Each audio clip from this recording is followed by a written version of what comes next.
So here's an ode to being in action wherever we are. Accept the fact that some of your decisions are going to be wrong. The future will entail changes. Things will alter from what it seems like now. So many decisions and where we are with our profession kind of show up differently. This is the magic of life, that wherever we meet, let there be music.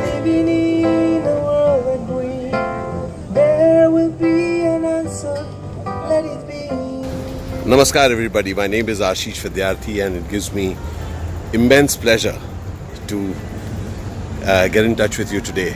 Today we are at an iconic place. This is the Central Park in New York. Right now we are in a conversation with my dear friend, my classmate from school, Murali Balaraman, right here. Hey Murali. Hello. Today I thought that we will do a little snapshot conversation on decisions that we all need to make. He's been in a profession in which he has had to take very many decisions.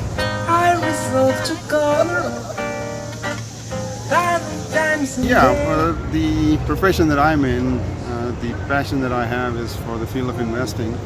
And investing is all about the future. What we're really trying to do in everyday decision making in my profession is try to find out what will happen tomorrow. What I have found that is helpful for me is that in that process of thinking about taking decisions and how to take decisions, two kinds of processes that actually don't seem to work. One of it is to sort of get so frightened of the decision because the outcome of that decision is out in the future. And it's obviously uncertain. And you can only do so much of analysis, you can only do so much of knowledge of the present, you can only do so many different ways to get to what will happen in the future. And you're afraid of whether your decision will be the right one or not. And that just freezes you up. It just does not allow you to take decisions. To God, there will be an answer, let it be.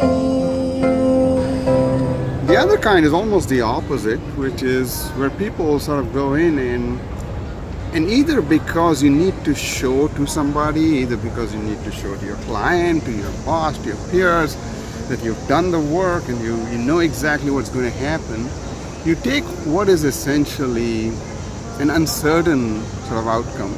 In some way or the other, the pressure is that I will be right. I will be right, Yeah. I know it because I'm an expert and I know it. What works for me personally, what has been working for me is to try to actually not accept, but start with the assumption that none of us are clairvoyants. We don't know what is going to happen in the future. Accept the fact that some of your decisions are going to be wrong. You can't get every one of these things right. Now, that does not take anything away from analysis. That does not mean that you don't do work because you say, hey, I don't know if it's going to be right, let me toss a coin, etc.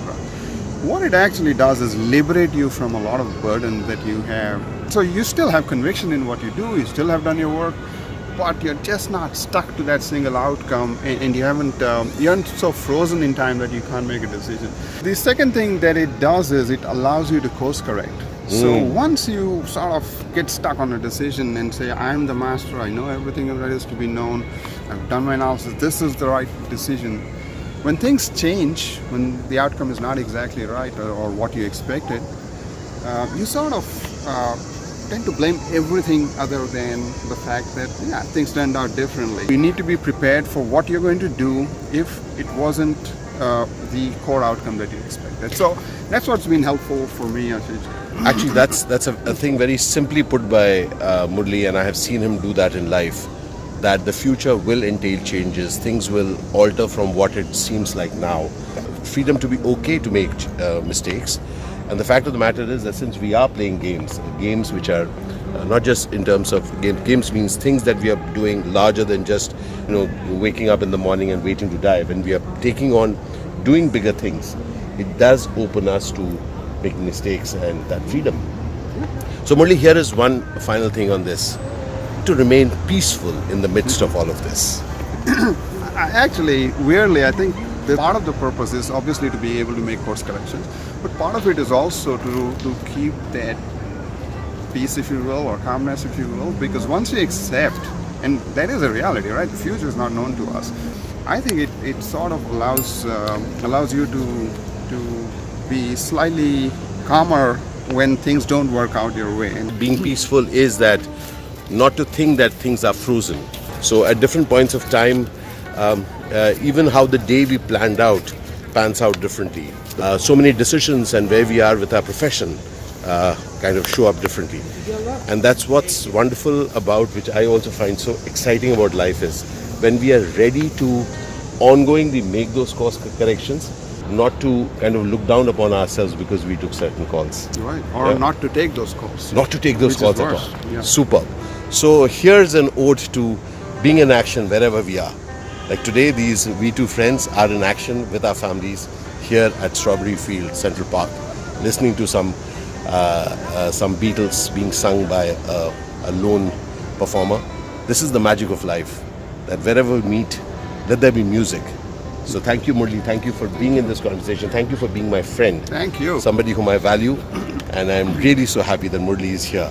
Thank you, Appreciate Ashish. it. Al shukran bandhu, al shukran zindagi.